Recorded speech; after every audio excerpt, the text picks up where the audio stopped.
नमस्कार, मेरा नाम है दर्पण श्रीवास्तव और आप मेरे साथ जुड़ चुके हैं आपके अपने चैनल फिल्मोनिया पर। सबसे पहले आपको बहुत बहुत शुक्रिया, आपका बहुत बहुत धन्यवाद। भाई साहब, कल 21 अप्रैल था 2020 और कल का दिन मेरे लिए बहुत अहम था।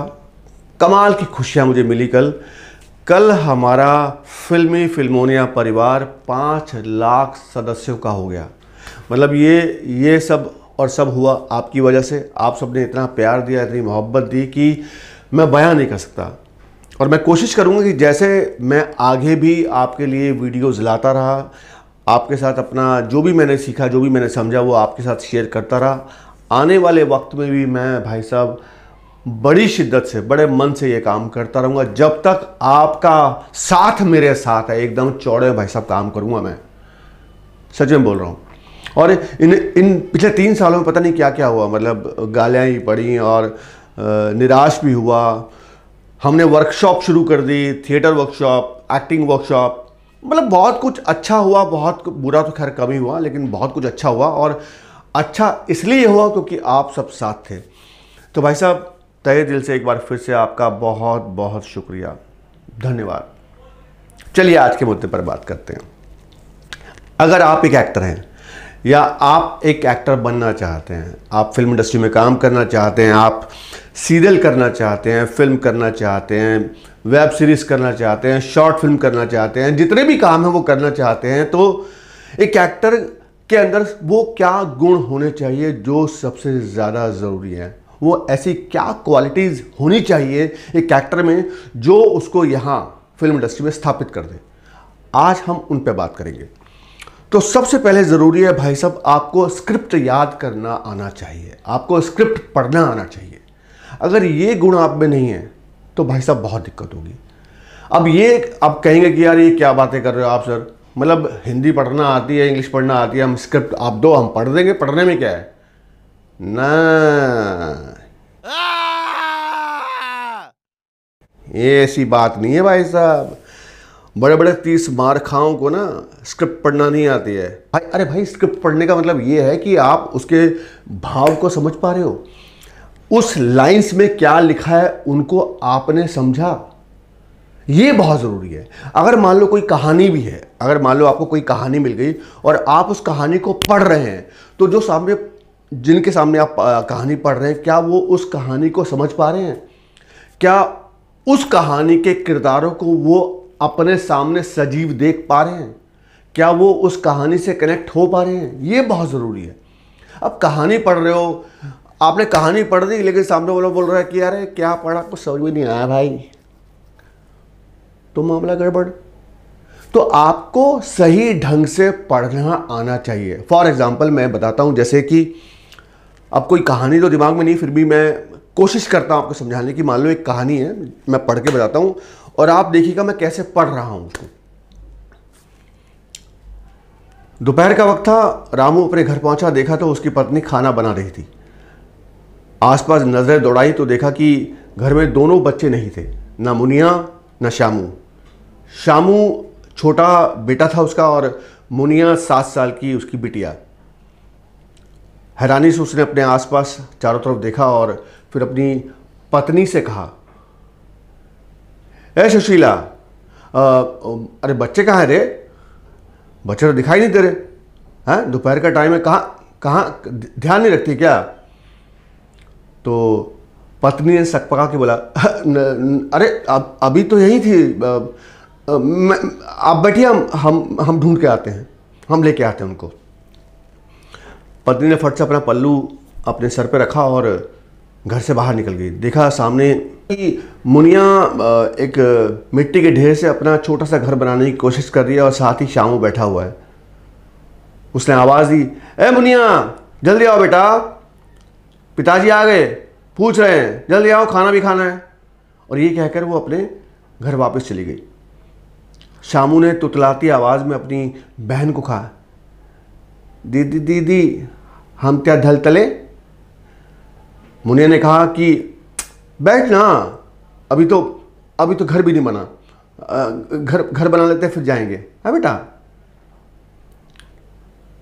तो आपको सही तरीके से कहानी कहना आना चाहिए, आपको स्क्रिप्ट याद करनी आनी चाहिए, आपको स्क्रिप्ट ढंग से पढ़ना आना चाहिए, ये बहुत ज़रूरी है। अगर ये चीज़ें आपके अंदर नहीं है तो भाई साहब आपको दिक्कत आना तय है। अब आते हैं दूसरे पॉइंट पर। भाई साहब आपको याद करने की क्षमता आपकी बड़ी अच्छी होनी चाहिए।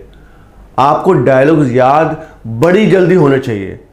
अब आप समझ लो बात, अगर मान लो आप डायलॉग्स याद करने में टाइम लेते हो, आपको बहुत टाइम लगता है और शूटिंग लगी पड़ी है, मान लो कोई सीन की तैयारी हो गई, आपको लाइंस मिल गई और आप लगातार बार बार रिटेक पे रिटेक दिए जा रहे हैं, आप डायलॉग्स बोल ही नहीं पा रहे, आपको डायलॉग्स याद ही नहीं हो पा रहे, आप एक लाइन के बाद भूल जाते हैं, तो क्या होगा?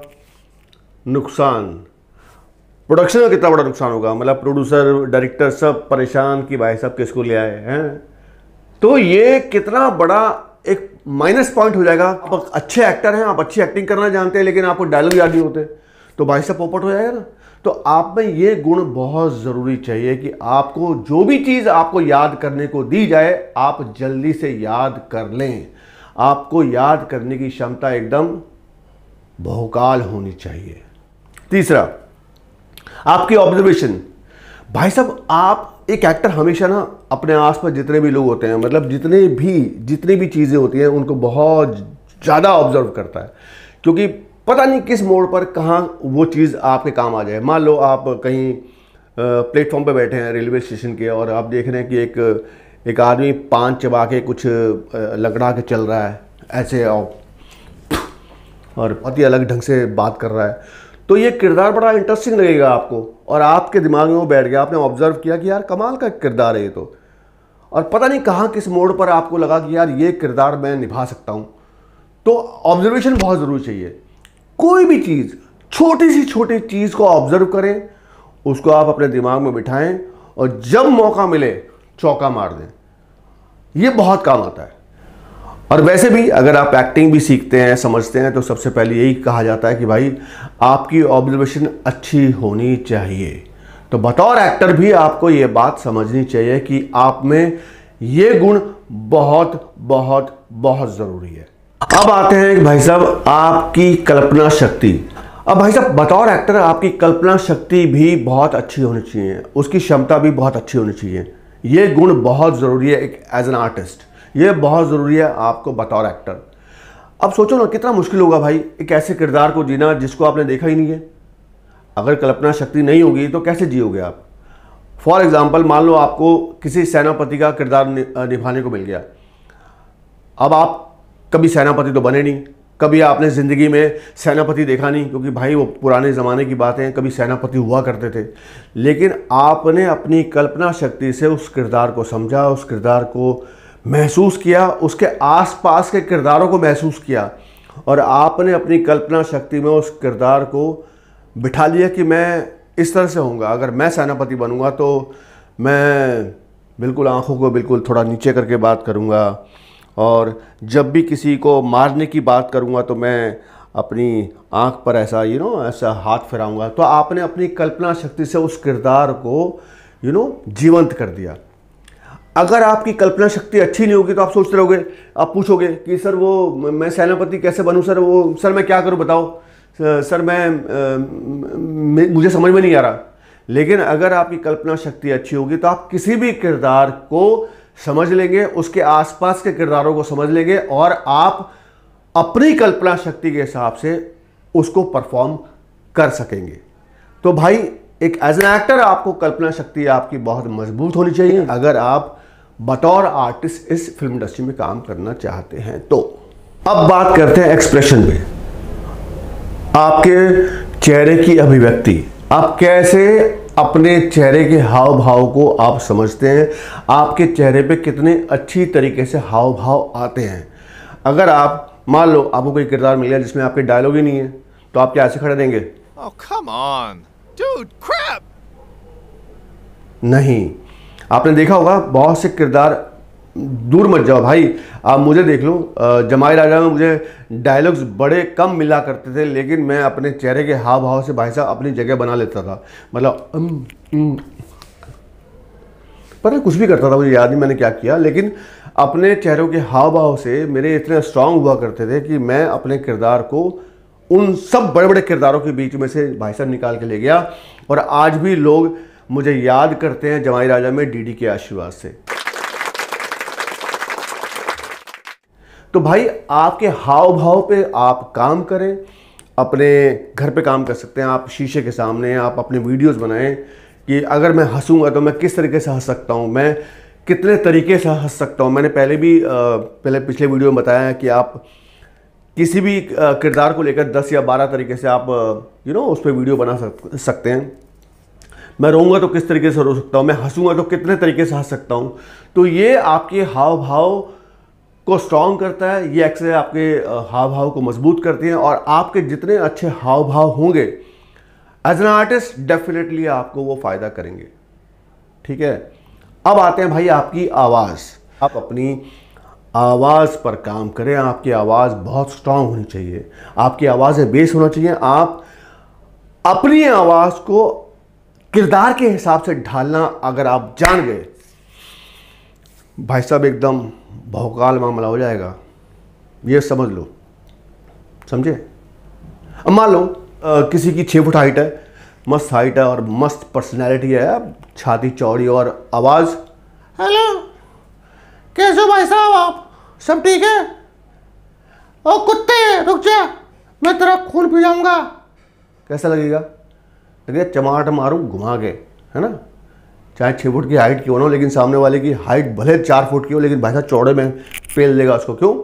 क्योंकि उसकी आवाज़ में दम नहीं है। कई बार ऐसा होता है कि आदमी 4 फुट का होता है लेकिन आवाज़ में दम होता है। आदमी 6 फुट का हाइट वाला भी दब जाता है भाई साहब। अरे बाप रे बाप, क्या आवाज़ है भाई, क्या मर्दानी आवाज़ है, इसलिए कहा जाता है मर्दानी आवाज़। अगर मान लो नॉर्मल आवाज़ है तो वो यही बोलेगा, ए रुक जा, जान से मार दूंगा। आवाज़ में दम भाई साहब। अगर बकरी जैसी आवाज़ होगी तो भाई साहब क्या होगा, सोचो आप। Oh no! तो बकरी बन के रह जाएगा इंसान, एक्टर तो बन नहीं पाएगा। तो भाई साहब जितना हो सके भाई साहब आप अपनी आवाज़ पर काम करें। और जैसे मैंने कल भी बताया था लाइव कि भाई आप अपनी आवाज़ को कैसे निखार सकते हैं। अगर दबी हुई आवाज़ उस पर क्या काम कर रहे हैं मैंने बताया है, आप वो काम करें। बहुत सारी एक्सरसाइजें वो करें। जितना आप अपनी आवाज़ को निखारेंगे भाई साहब उतना आपके लिए फ़ायदेमंद साबित होगा बतौर एक्टर। लास्ट भाई साहब आपकी फिटनेस। मैं ये नहीं कहता कि यहाँ पे 6 पैक एब्स हों या मतलब एकदम छाती चौड़ी और मस्त ये ऐसे दिख रहे हो, बॉडी बिल्डर नहीं बन जाना है। फिटनेस का मतलब फिट, आप फिट दिखाई दे। जैसे मैं अगर आपको दिखता हूँ तो मैं एकदम फिट हूँ भाई साहब। इस उम्र में भी अगर मैं फिट हूँ तो आपकी फिटनेस बहुत ज़रूरी है।